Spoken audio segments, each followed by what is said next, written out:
Mr. Deputy, parliamentary colleagues, good day.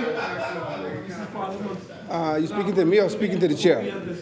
As I rise to make my contribution to this mid-term budget, I want to start by thanking the good and great residents of Central Grand Bahama for their continued support and encouragement. I am forever grateful to represent them in this honored house, ensuring that their best interests are always at the forefront. They are hardworking, loving, and progressive Bahamian citizens who are simply seeking a happy and fulfilled life. I'd like to give shout-outs, first of all, to my wife and my daughters, my siblings, who I believe is watching. I'm not sure they can hear me. They can. I want to congratulate again the Sunland Stingers for their victory in the Hugh Campbell basketball tournament. You know, the coach hailed from Central Grand Bahama. He's one of my students. I also want to congratulate the Tabernacle Falcons and the St. George's Jaguars for their gallant effort, and all of those teams who would have put out their best effort during the Hugh Campbell tournament, and also yes to C.I. Gibson and Coach Johnson for putting up a good fight and making it a real good and exciting game. I want to send out condolences to family of MCM Roosevelt Big Rose Curry, who is indeed a descendant of Waterkey. In fact, he was my mother's godbrother. So whenever I traveled to Grand Key, I used to play on that to make sure I get the best rooms. And Big Rose from Grand Key. Yes, he's a descendant of Waterkey also. You're pretty good at it. With his mother. You're super athlete. Yeah, he's a very good, good guy. You were good. Thank you, Mr. West Grand Bahama. No, you were the good one. Mr. Deputy, it is always a pleasure for me to share the news of the work we are doing with our backyard farming, and I will not stop talking about this program. And the Central Grand Bahama world famous farmers market. The next edition of the farmers market will be held on March 11th. We have not invited the minister to visit Japan. And again, I've invited the minister, I've invited the executive chairman of BAIC, I've invited the whole parliament to come. I believe Fox Hill visited before, and we have several members who came and visited. Nabi was there also. So you invite Fox Hill, I know that. But we have 2 editions coming up on the 11th and on the 18th of March, where we'll be selling a lot of locally grown produce. And I invite all of my parliamentary colleagues across the political divide, and like how Marathon greeted all of us, I want to greet Marathon and the rest of you to invite everyone to come out to Central Grand Bahama and be a part of this wonderful initiative. You know, in this, as I travel around, I've noticed that most people would rather come out there on Saturday mornings and support the local farmers. The produce are freshly grown. They're all organic, and I appreciate all those who come out on a regular basis. And we are having new vendors showing up every week, calling, and we soon run out of space. While we have distributed hundreds of backyard farming kits to residents who want to start their own farms, we are noticing a challenge of maintaining this level of food security and food production. And one of the challenges that farmers are having right now is they cannot afford to pay for fertilizers. The farmers cannot afford to pay for the fertilizers, seed, soil, pesticide, and these necessary items up front.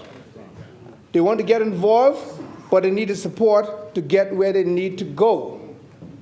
But for them to pay is proving to be a roadblock and a serious challenge. I get calls from them every day. I propose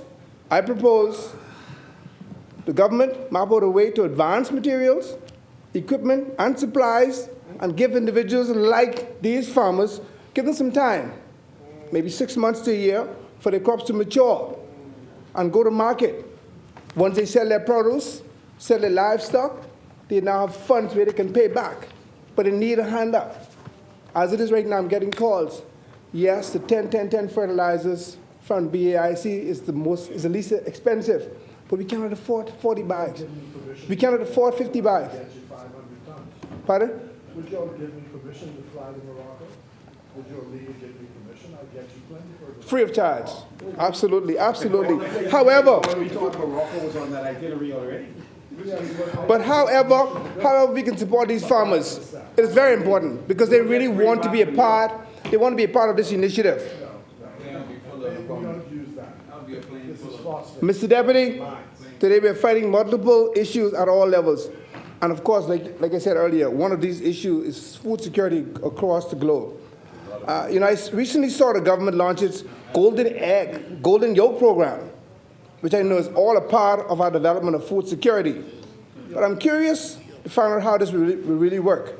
I'm not criticizing, I'm asking questions. How will it be paid for? Who will benefit from these different egg houses? How will they be managed? And who will oversee the structure and operations? How will the efficiency be guaranteed? Yes, we are continuing to push the envelope on the issues to be prioritized. But we must ensure that Bahamians come first. Let's go further. Before I go on, Mr. Deputy, I want to bring attention to something that has become a real problem for Grand Bahama, and that is the abandoned cities around the city, abandoned buildings around the city. And I believe the Minister of State for Social Security, Social Services from Marathon, I briefly spoke to that issue that is happening in Nassau also. There are dozens of resort properties and buildings on the island where investors have come in and benefited in numerous ways. They got all of the concessions, and for some reason they were allowed to pack up and leave. Even after monstrous storms, they collected insurance money, they left the properties with no plans for future and no care for the average Bahamian citizen. In fact, they left owing private citizens and the public and private sectors outstanding funds. These properties are still there. They are eyesores, they are health hazards, and as was indicated, with respect to what's happening in Baintown, they are crime-breeding areas. And we must find a way where we can have a solution to this issue. You're talking about the Freeport? Yeah. We are talking about dilapidated buildings all over. Yes, there are some in Freeport. But Freeport is the Port Authority, you think? We need to step in because we need to step in and get it done because the buildings are there. But before.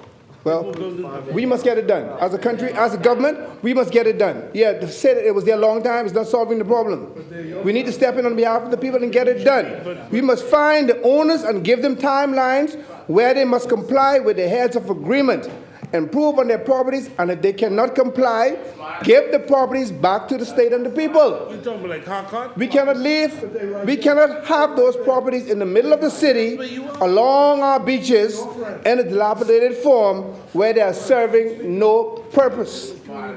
These investors have already benefited from the Bahamian people and are falling down on their commitments to the government and the people. They are like ghosts, nowhere to be seen. Mr. Deputy, it is not unusual for government to intervene in matters like this. Let us act and act now. The previous administration stepped in to provide remediation to several parts of Grand Bahama for the good of the people.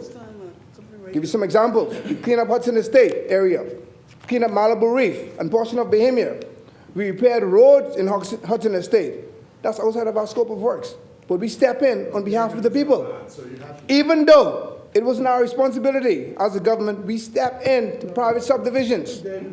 We know that Bahamians shouldn't be allowed to suffer. It is time to step up again and address this issue head on. Mr. Deputy, I see since Madam Speaker is not here, I'm allowed to drink from the bottle.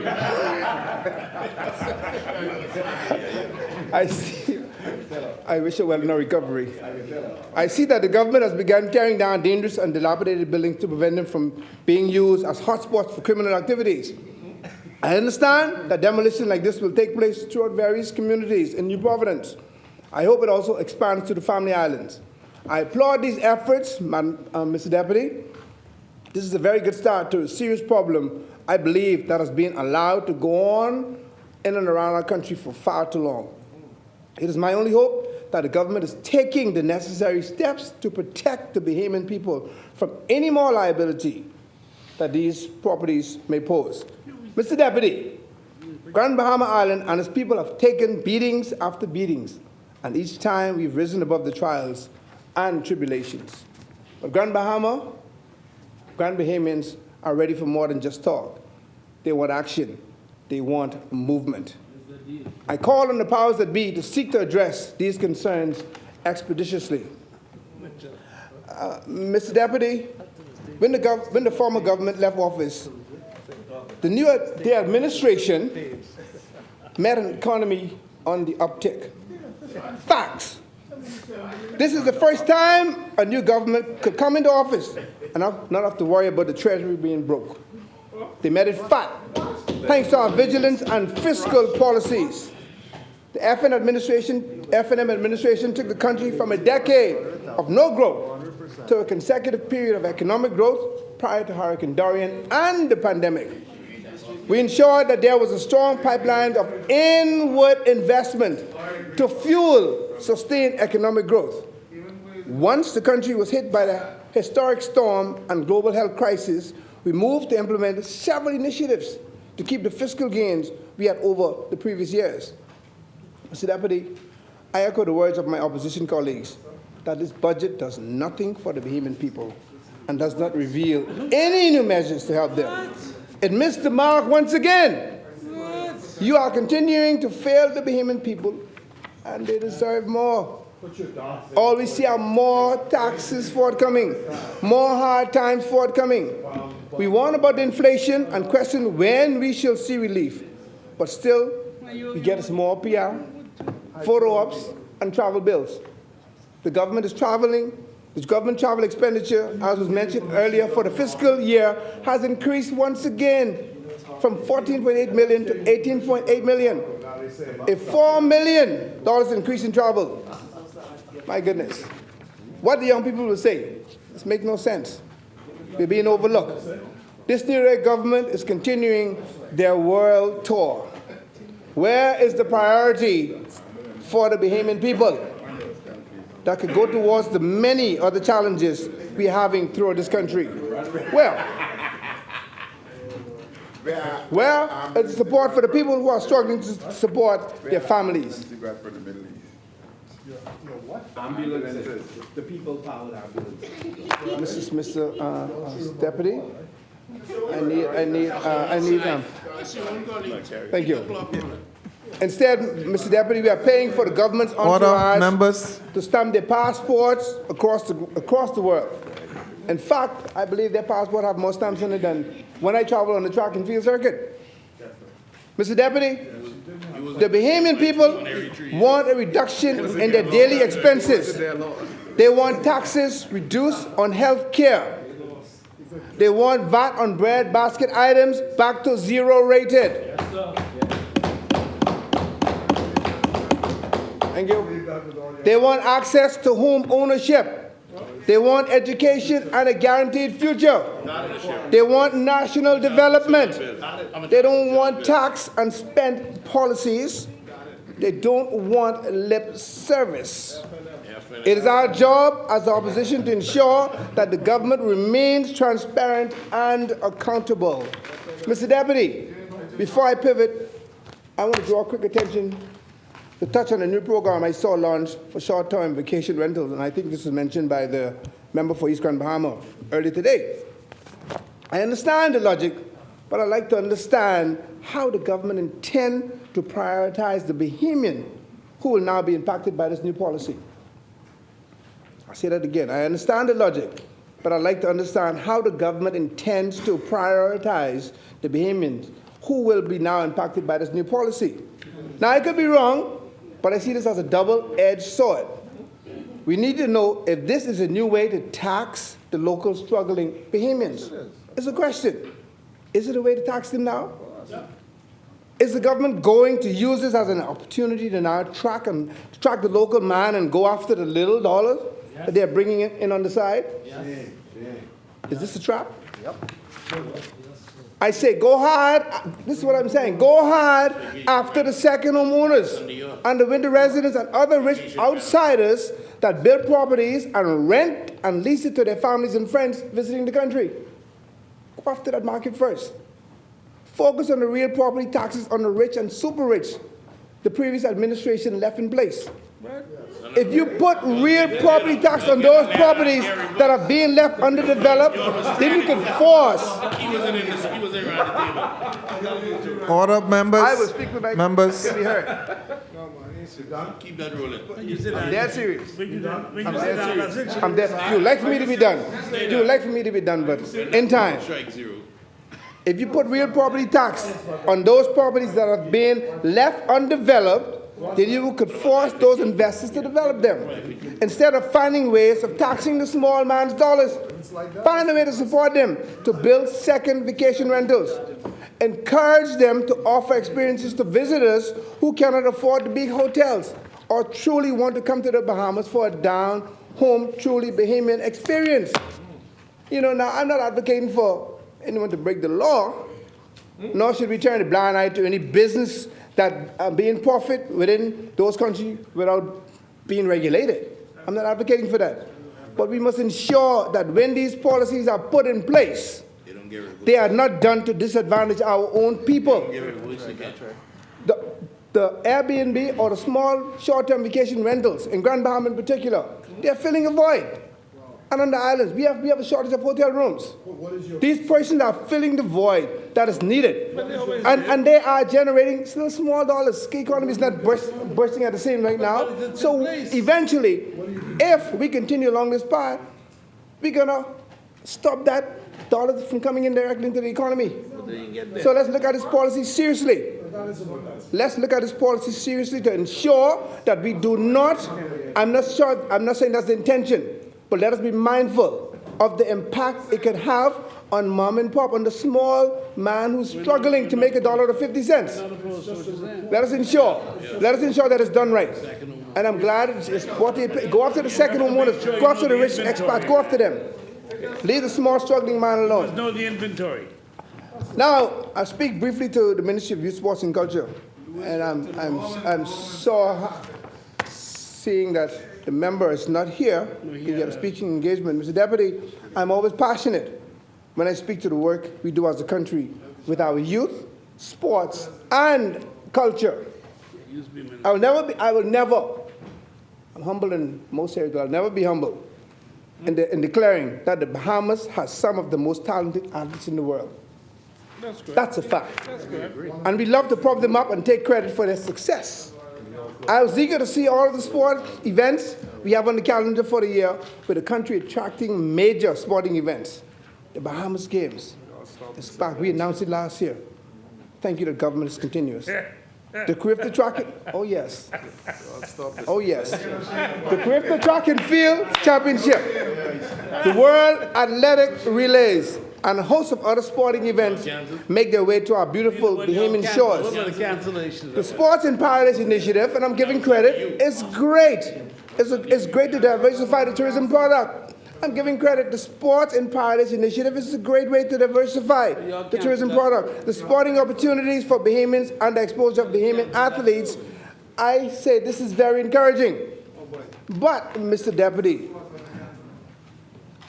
I'm a bit disappointed because I don't believe that there's enough funding put in place in the Ministry of Youth, Sports and Culture to really cover all of these events in the way that it should be. When are we going to be really become a serious country about our sporting industry? We talk about the orange economy. Are we really putting money into the orange economy? That's why you get sponsorship. Are we really putting our funds into it? And when you can't get a sponsorship, the government takes up the slack. No. Will it take us another 50 years for us to realize that we have what we have and who we are on the world stage?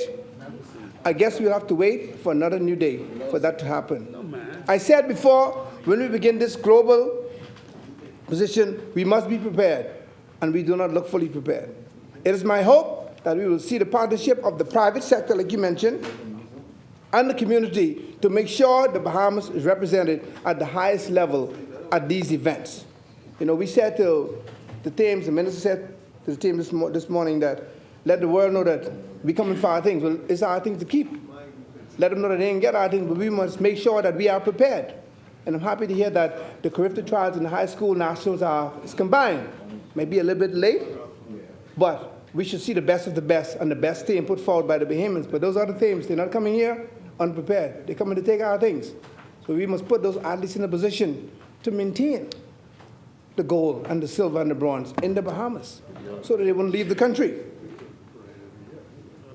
You know, it must be underscored that youth, sports, and culture are three of the major fabrics of our Bahamian identity that requires investment and investment at the highest level. Mr. Deputy, before I close, I'd like to speak briefly to the National Youth Policy. Mr. Deputy, during my tenure, I was able to advocate for the National Youth Policy to be updated, and by the time I left, a team was working on it, working to update it and bring it in line with today's happening. And the minister mentioned that team is being headed by Ms. Neely. A previous cabinet paper was approved for $1 million to implement the National Youth Policy. This policy will empower the youth. It will put them in a position where they will have a voice around the table, where they can speak to matters that concerns them. They could be a part of the decision-making process that speaks to their needs, that speaks to their future. That's why I advocated so much for this policy to be made a major focus of my time there. In this budget, this administration is simply giving the National Youth Policy, in my view, lip service. Even less than that. When I look at the line items, a previous cabinet approved $1 million. In this midterm budget, less than $100,000 is allocated for this policy. Drop in the bucket. I don't think we are serious about protecting and empowering our people. Did you get the $1 million? We must. No, did you get it? A previous cabinet paper was approved. And what happened? And it was approved. And before it was implemented, things happened. Mr. Deputy. What happened to it? I mean, what happened? I mean, Things happened. It's still on the paper. You're not in the chair. You're not in the chair. It's still on So the paper? you are not in the chair. you So left it governors on are the paper. continue with $1 million that was approved. Oh, you left it to on the implement, paper. yeah, Okay, to implement this national youth policy. It's No, a you- serious matter. It is a I am serious with matter. you. You left it on the paper. Thank you. We must prioritize the future of our youth. Crime against women and children continues to be an issue of major concern. I'm talking to my friend. We must find more ways to empower and protect the most vulnerable in our society. The National Youth Policy sets out as a guide to do just this. Stop kicking the can down the road. Let us do what we have to do to protect the most vulnerable. Our children need protection. Our women need protection. Our youth need empowerment. Because the very individuals that they go to for protections are the individuals that are perpetrating the crimes against them. Focus on track. So let us make sure that we put some money towards the implementation of this national youth policy. We make it relevant to ensure that we take care of those that we need to take care of. It is integral that we ensure that this policy goes full speed ahead in order to protect our children, empower our youth, and provide opportunities to secure their future. We must also put incentives in place to not only stop the brain drain, but give Bahamians reason to want to return home and be active citizens in our future development. Mr. Deputy, I'm not going to be needing any more time. We have so many amazing, brilliant, and talented Bahamians in this country who are just waiting for the opportunity to shine. We must give them the space to do just that. Mr. Deputy, we know that with the unpredictability of the state of the world, we must remain on guard at all times. As always, the official opposition is here to provide bipartisan support for this New Day government.